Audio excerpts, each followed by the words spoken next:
আবুল কালাম ওরফে গদি কালাম কাগজে কলমে ইউনিয়ন বিএনপির আহ্বায়ক থাকলেও ৫ আগস্টের আগে জয় বাংলার স্লোগান থেকে শুরু করে স্থানীয় আওয়ামী লীগের সংসদ সদস্য, উপজেলা চেয়ারম্যান, ইউপি চেয়ারম্যান ও স্থানীয় আওয়ামী লীগ নেতাকর্মীদের সাথে ব্যবসা, সালিশ বাণিজ্য করতেন।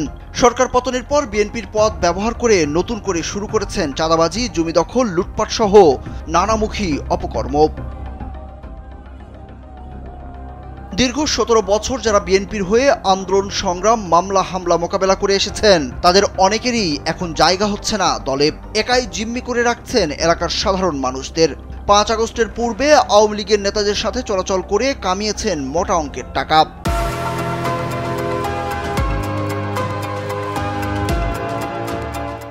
সরকার পতনের পর নিজেকে বিএনপির আহ্বায়ক পরিচয় দিয়ে আওয়ামী লীগ করা লোকজন নিয়ে নতুন করে বিএনপিকে ব্যবহার করা শুরু করেছেন। কবির ডাক্তার ১ লাখ টাকা নিয়ে গদি কালামের হাতে দিয়েছে, পরে আমাকে ছেড়ে দিয়েছে। পরে গদি কালাম আরো ৩০,০০০ টাকা চাইছে। থাকবে ২ লাখ টাকা, ২ লাখ টাকা। এই ২ লাখ টাকা না দেওয়ার পর ১ লাখ টাকা নিয়ে ১,৫০,০০০ টাকা দিয়েছে কবির ডাক্তার এনে। কবির ডাক্তারকে আরো টাকা লাগবে আবার দিয়েছে ৫০,০০০। বরগুনার পাথরঘাটা উপজেলার রায়হানপুর ইউনিয়ন বিএনপির আহ্বায়ক আবুল কালাম ওরফে গদি কালাম একাই দাপিয়ে বেড়াচ্ছেন পুরো এলাকা।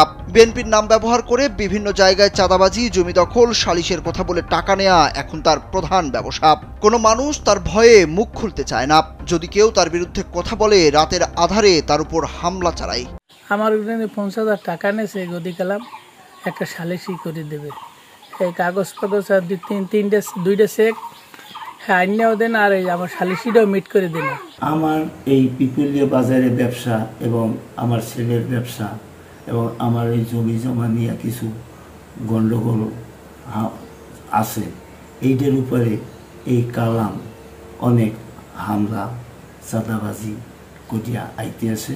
এসব বিষয়ে অভিযুক্ত আবুল কালাম ওরফে গদি কালামের সঙ্গে যোগাযোগ করলে তিনি এসব অভিযোগ অস্বীকার করেন। তাকে ফাঁসানোর জন্য এসব করা হচ্ছে বলেও দাবি তার। মিথ্যা একটাই রটাইছে, একটা আমার নাম মিথ্যা এবং বানট। আমি এইটার বিচার চাই এবং এইটা এই ধরনের কার্যকলাপ যারা করে তাদের আমি বিচার চাই। আর রায়হানপুর ইউনিয়ন বিএনপির সদস্য সচিব শহীদুল ইসলাম জানান, আওয়ামী লীগের সঙ্গে লিয়াজো করে চলত সে।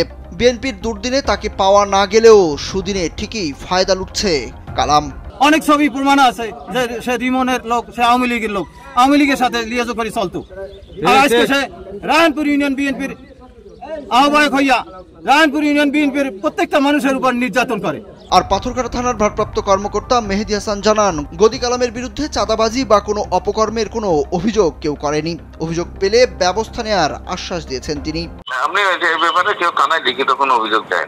স্থানীয় নেতাকর্মীদের দাবি, অনতিবিলম্বে এই গদি কালামকে দল থেকে বহিষ্কার না করলে চাঁদাবাজি করে বিএনপির সুনাম ক্ষুণ্ণ করবে সে। সুরুজ আহমেদ, কালবেলা।